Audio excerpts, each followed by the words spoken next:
bonjour na balani nyonso ya PR TV na bisika oyo bokutisami tango tozosala émission ti bozomona biso place wana ka bovandi mbote na bino penza tolingaka bino mingi tosengi na yo so eza mbalama ya liboso osabone plutôt so eza mbalama ya liboso ya kozwa biso ya kozala en ligne mpe kolanda tonton Ben. Cliquez sur s'abonner et que ça la biso kitoko. Donc ça la biso comme les kidons disent, ma grand garçon. Et ça à large diffusion, d'aimer l'émission la biso. C'est une façon seulement de nous encourager. Donc on sait des contributions. Il y a qu'au sein vraiment il y a qu'au bon là. Tu peux se moter na maman Jacqueline des progrès. Tu peux se moter na ma Béa, on a la Bristol, ma Béatrice femme, moter na maman na rai, na pesi moter na le grand juriste Jonathan Elongo, Rebecca Elongo, en fait élu Elongo, à Londres, la place où vous allez à mode de la Bible. L'émission d'aujourd'hui, tout titre qui tourne entre Yumbi, c'est déjà, cela le déjà c'est un professeur, on a nazi, c'est un Congolais, et il est par là la Katia association où ils ont de la police réfugiés. Parmi les bateaux, tombo kaka fort en fachi, à l'obaki diaspora bazonga donc on va ligner comme moté, on va ligner gara, bozala kuna na poto donc c'est un peu ça. Et puis toujours respecter les opinions na bango, toujours dans la démocratie. Il vient encore de faire une vidéo à démontrer que Félix Tshisekedi aza ignorant, il y a insécurité, il y a est par rapport il y a politique au Tshisekedi à appliquer, il y a relation de bon voisinage pour leur site ça l'insécurité. Lui il est mécontent. Je vous laisse lui suivre à l'intégralité et puis nous avons tout l'andi fachi et puis les lots tout ça l'analyse et puis sur les lots image le banon moins miki et si maintenant nous avons pour continuer sur. Merci beaucoup Régis.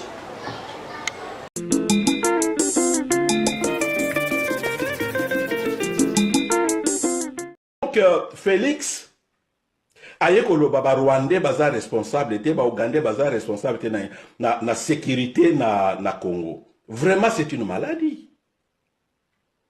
Félix azalaki une opposition.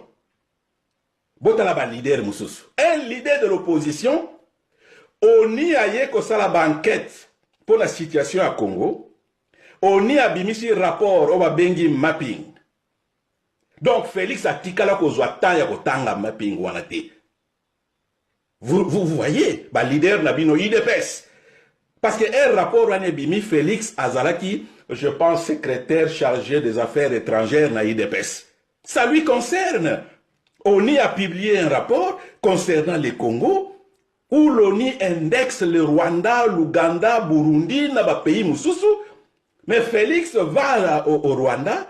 Il leur dit non, vous avez responsabilité, il y a insécurité dans Mboka Nabiso. Franchement, on y a des Congolais, des Lamuka, des Batabandunu, des Batequater, des Batakivoute, Batakatanga, des Batabakongo, des Batakishasa, des Bakasayente. On y a des étrangers, des sali d'investigation, remarquer que ces pays-là sont complices. Il y a des troubles dans Mboka Nabiso. Félix a yebi en côté. Ake na Rwanda, a ebisi Kagame, non boza ba responsabilité. Félix a bossani, ba massacre ya ba Makobola. Félix a bossani, ba massacre ya Beni, ya Goma, partout. Félix a bossani Nkunda Batware. Félix a bossani, ba Bosco Tanganda, Batwana a bossani bango. Aujourd'hui, le Rwanda veut utiliser cette faiblesse de Félix pour que, comme étant président de la République, a effacé Biloko Ananios. Et lobby, après Félix, na Bogoyoka, tribunal par exemple, pour un crime à Congo, non, le Rwanda n'est pas responsable, comme à Kofinga Rwandais. Or, c'est votre frère qui lave les Rwandais qui baza ba responsable était na ba trouble o ezala mboka na biso. Alors bande ko na biso ya est. bande qu'on a biso à est. Oh, il y a IDPS basé à est. Bozoyo comme déclaration il y a Félix. Félix a bossani que le Rwanda et l'Ouganda se sont affrontés militairement au Congo, na sol congolais, à 2 reprises. Ou est la sécurité ou bien insécurité? Donc Félix c'est un bicheur, vraiment c'est un idiot. Excusez-moi, c'est mon frère, parce que na bazo biso makambo ezo kende balamute, ceux qui ont s'entêté, tous les mots sont permis. Venez m'attaquer, professeur Alobaba. Ngai nakoloba bongo. Vraiment, c'est un idiot. Laver les Rwandais, les Ougandais, les Burundais, que bazali ba responsable était dans la situation sécuritaire na biso na Congo, il faut oser un idiot. Non, réconciliation. Quelle réconciliation? Quelle réconciliation sans justice et zalakate? Réconciliation sans justice et zalakate.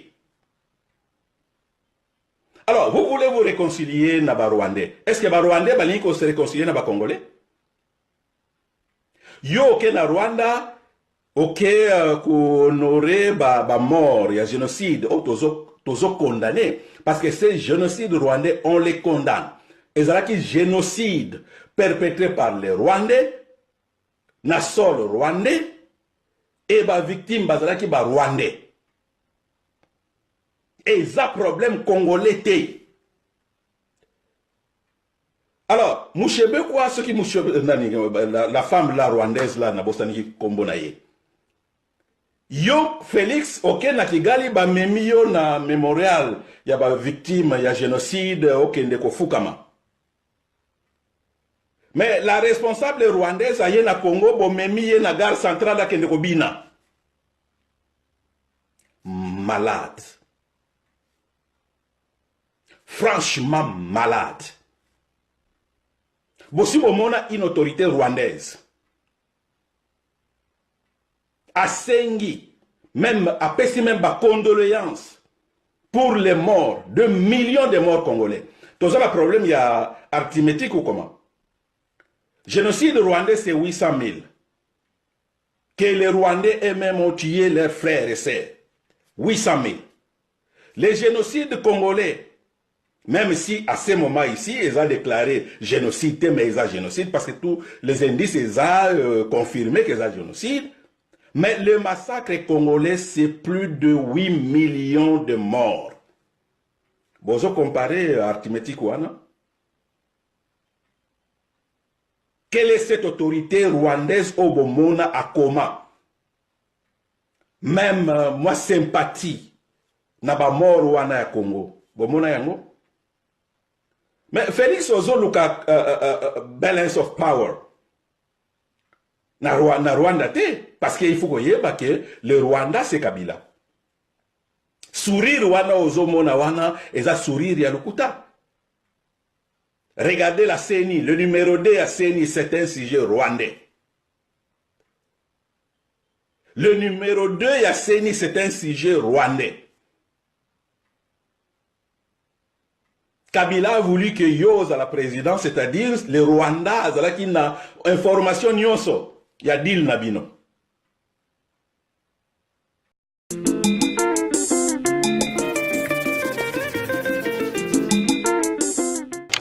Ouais, Bandeko, je sais pas, sur Hollanda qui est déjà, il s'agit juste de relandier les sous-sous. Maintenant, on a mis tout Relanda Fati.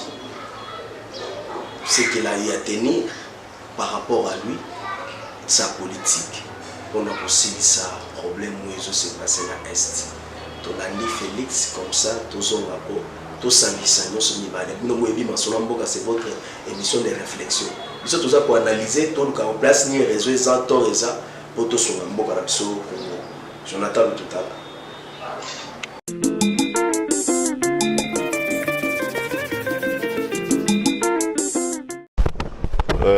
Bon, je ne sais pas s'il faut donner des condoléances à chaque fois que les bandits, les criminels posent ces actes ignobles. mais si c'est ça que je dois faire, je suis prêt à le faire. Moi, je préfère travailler plutôt en amont, c'est-à-dire essayer de mettre fin, d'éradiquer complètement ce phénomène-là. Je suis en train de travailler étroitement avec les services de sécurité pour essayer de comprendre le phénomène qu'il y a. Manifestement, ce n'est pas du banditisme courant. C'est plutôt la conséquence de quelque chose. Et donc, il faut comprendre ce que c'est et lutter contre ça. J'avais promis à nos compatriotes de l'Est que je vais leur donner la paix et je n'ai jamais abandonné cette promesse. Simplement, je suis loin de vous, à Kinshasa. Vous ne savez pas ce que je fais et donc c'est normal que vous posiez des questions. Mais j'ai tenu cette promesse, j'ai fait cette promesse, je la tiendrai. Il y aura la paix dans tout le pays, à commencer par l'Est de la République. Donc faites-moi confiance, je suis en train d'y travailler, en interne comme en international. Partout où je suis passé, ici aussi, j'ai rencontré des chefs d'État des pays voisins et nous avons toujours évoqué cette question. Je ne me lasserai jamais de lutter contre ce phénomène d'insécurité qui mine notre pays et qui fait énormément de tort à notre population. Donc faites-moi confiance, je vais réaliser la promesse que j'ai faite à notre peuple. Oui, vous devez comprendre que ce ne sont pas ces pays-là qui ont cette politique-là.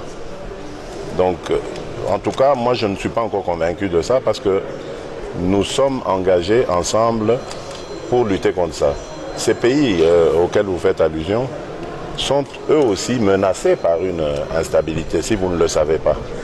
Et cette instabilité peut aussi partir de chez nous. Donc vous voyez, ce problème est devenu complexe.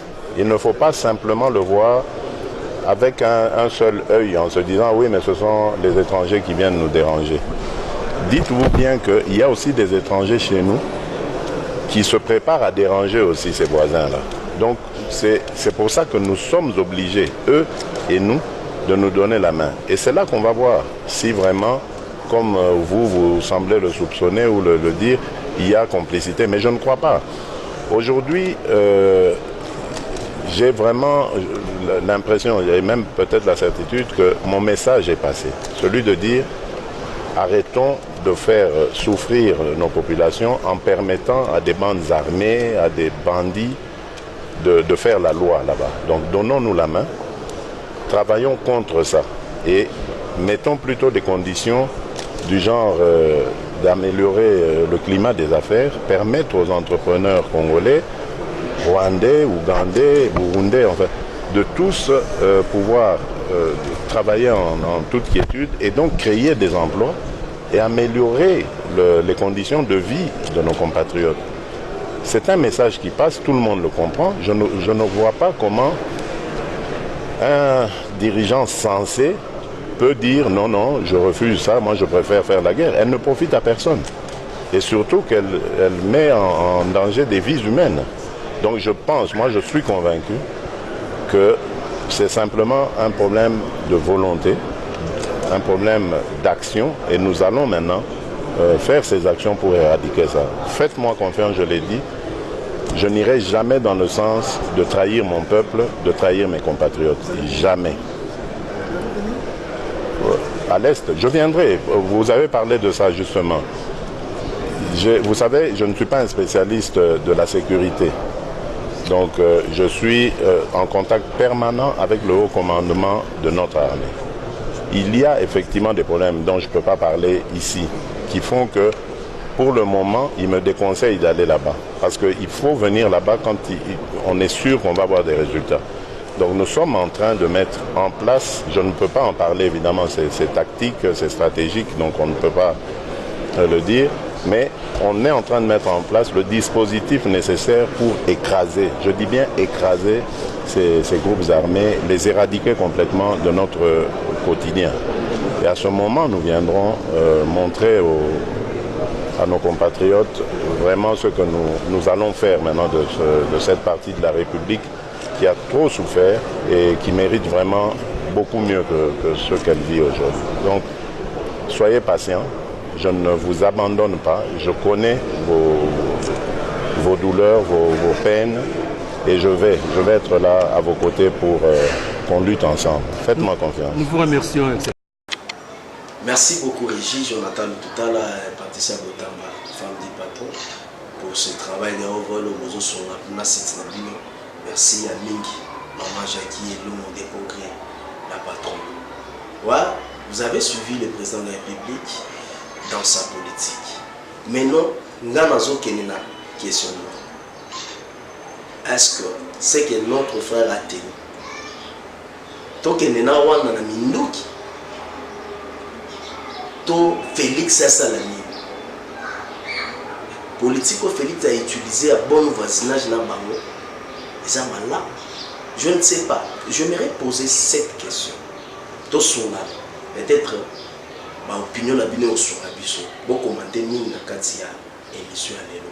Beaucoup m'appelle mingi et sur la biso. Bon répondre à la question. Qu'on négocie na ennemi. Est-ce que malade aussi ça n'est à l'amiable? Tout il faut qu'à Koboma. Donc tout soit on a retrouvé solution. Tout soit mindoki, tout qui est tout bundana wanda ou bien tout utiliser au Félix Alobi relation de bon voisinage, relation à sous région, base à la paix avec la négo. C'est ça la question que je pose pour répondre belé. Vraiment une mission de l'autre soutien. Ce que c'est là qui n'a contribution à partager en génie, mais ça n'a pas de diffusion. Critiquer sur la biso. Émission tout ça là on a dit. Ça là on a dit. Ça là n'est pas de comme ça là. Vous avez la vidéo tinda. Vous avez idée. Vous avez sujet au lobby. Tu analyser tout solo li. Tu mets un peu où y a nos là. Dans ma mbozo ça là. Afin que la réalité nyonso est parvenue biso. Parce que des fois le blog toujours ça là. Ma mbozo ça n'est comme on venait m'tassounion qui est bien. Vraiment tout ça là. On peut contribuer à l'émission. On a idée on a sujet on a malade. Tout la vidéo tinda la biso numéro 1 les on les canasser wana. Où ils ont les catés mais où ils vendent la côte bas comme la pierre rejetée. Et juste à droite non il y a un numéro Vodacom. Les animaux dans la WhatsApp. Tinda la vidéo comme là tout comment commenter l'émission tout comment on a un et sur la biso makasi. Vraiment Régie, merci beaucoup na musala pour ça là et tout comme la souka. Ciao.